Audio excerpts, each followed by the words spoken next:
starting with one of the most well-known, the Mimic. Straight from the menu, you can tell that there's a good amount of effort here. With a nice looking parallax effect and whatever this hellspawn is, this is a chapter-based narrative game. And it takes itself surprisingly seriously for being made in Roblox, which is definitely a big breath of fresh air, as a lot of other games I played in the past were defended by fans as being joke games, in order to escape the criticism that the horror game isn't scary. The Mimic isn't the kind of game to be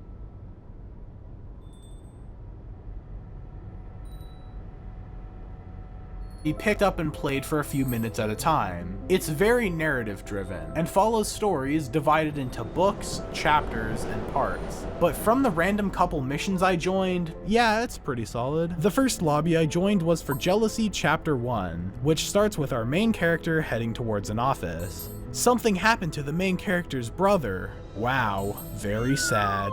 But then it cuts to us in a boat, where a giant guy comes out and hits us. Then we wake up in a Japanese house. I have literally no idea what's going on here, but I'm not all too interested in the lore anyways. What's the actual gameplay like? Well, it's pretty straightforward for a horror game, having to follow the directions in the spooky environments to progress forward, all the while having to avoid running into the various enemies strewn about. After arriving at the house, we look around and find a book containing some lore about two sisters, with one having cannibalized the other and growing a mouth on the back of her head, begging to eat. Surely we'll never have to see that in person. Oh shit. For this part of this chapter, the main enemy is this tall lady with no jaw and sunken eyes. And my god, she's as threatening as she's annoying, which is to say, a lot. If you're spotted at all, she can easily outrun and kill you, forcing you to be extra stealthy as you traverse a house consisting mainly of long, open hallways, looking in rooms for rats to poison. You can close doors, but that's assuming you've been careful not to get caught. Finding an item in a spooky area is a pretty typical horror game cliche, but I will say the more original aesthetic here really makes things stand out. With that in mind, it still didn't stop me from giving up, cause man, this sucked.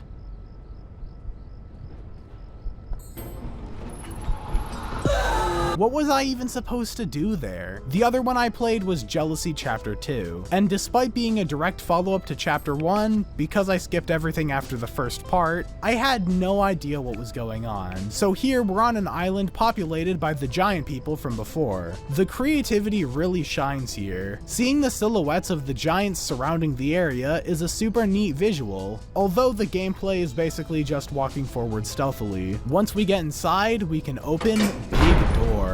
Then we get a good look at the inside of their oversized house. Sneaking around the giants was another really cool scenario. Again, can't comment on the story, but from what I'm playing, it's enjoyable. While I'd say this game was pretty well polished, I did notice some pretty glaring glitches in terms of the NPCs. The tall lady attacked me through a wall, and later on, a giant randomly started T-posing in place. But overall, this was definitely a promising start to this video. Certifiably not a heinous Roblox game. It doesn't seem to fall into the common pitfall of Roblox horror, that being the scuffed suspension of disbelief.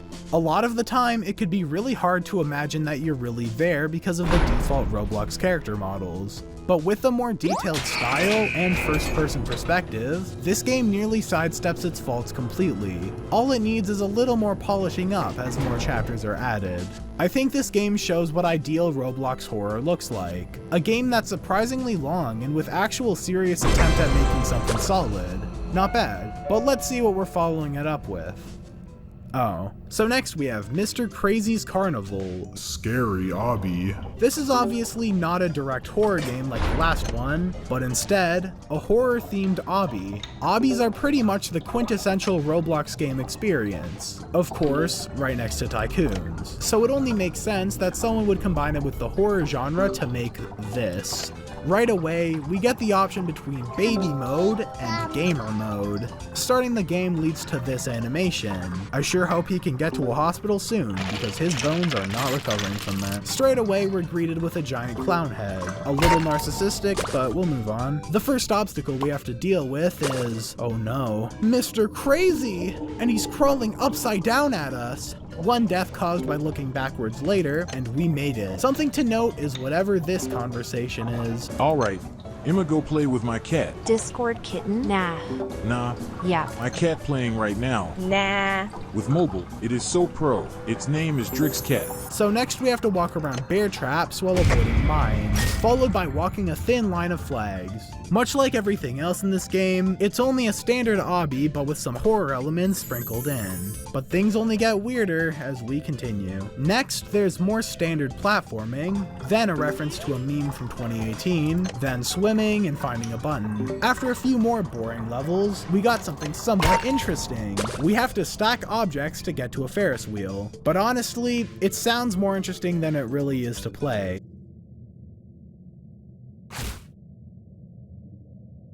There's not a single enemy in this area, and with no risk, the whole thing just feels like a waste of time. After a Ferris wheel ride,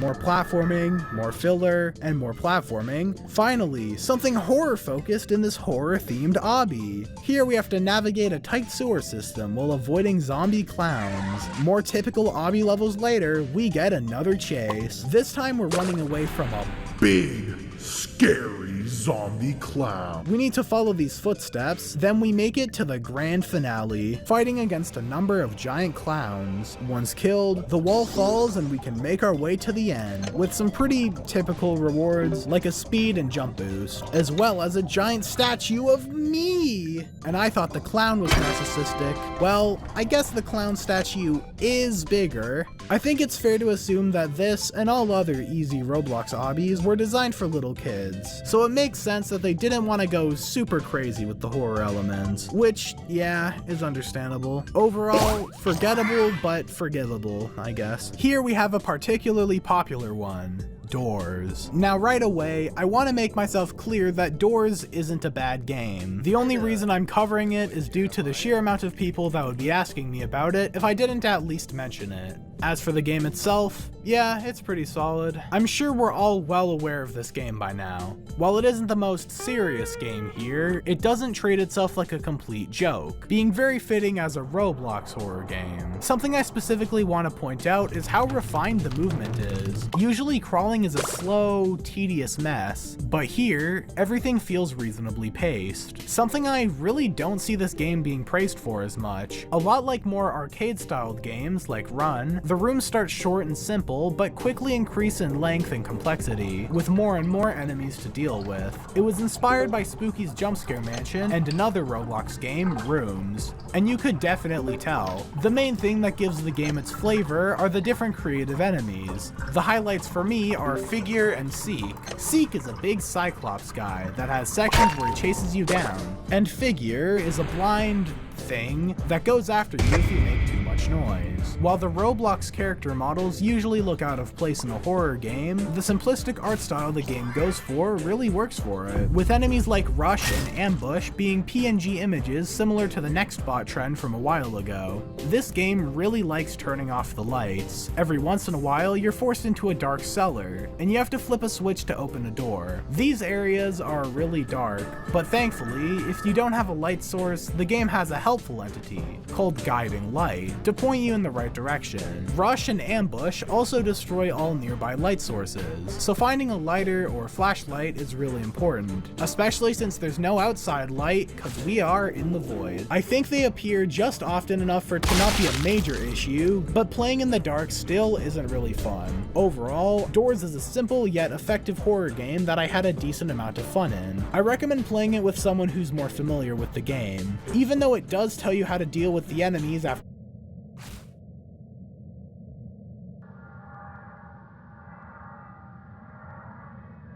dying to them. It's a lot more natural to have a friend explain them to you as you go along. But yeah, solid, polished game. Although I wasn't exactly shitting my pants in fear. Originally, I was planning to cover The Scary Elevator 2. Judging by the title, you might expect it to be a sequel to another game, The Scary Elevator, but this was actually made by a completely different developer. My interest was destroyed as soon as I realized that the random events were just trying to be funny, and not horror related. The original game it is. Now, the scary elevator is very similar to other elevator games, like the normal elevator. Basically, you and the rest of the server are on an elevator, which summons a random horror related room, where a killer appears to attack and kill as many people as possible. Then, if you survive, you get some coins. There are also coins found around the maps, and escape hatches on certain levels, which give you extra money. For some easy levels, it's actually possible to escape and re-enter multiple times, really raking in the dough.